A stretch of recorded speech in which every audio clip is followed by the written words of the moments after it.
লক্ষ লক্ষ ভাইয়েরা প্রবাসী আছেন, দেখা যায় যে 5 জন 6 জন 7 জন একটা রুমে আছেন, তো তারা সবাই মিলে একটা ছাগল কিনে এনে গোশত খান, কোরবানি তাদের উদ্দেশ্য থাকে না।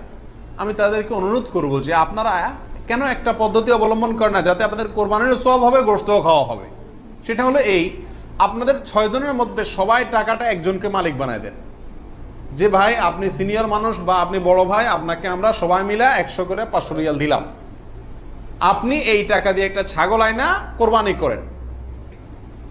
উনি ওনার জন্যই কোরবানি করলো, আপনারা সবাই টাকাটা দিলেন, তাহলে আপনারা যে সহায়তা করলেন সব পেলেন কি পেলেন না? আর ওনার কোরবানিটাও হয়ে গেল, গোশতও খাওয়া হয়ে গেল, একসাথে সবগুলা পাখি এক ডিলে মারা গেল। আর যদি সবাই ঈদের দিনই জবাই করবেন ছাগল, তাহলে কোরবানি কেন করবেন না?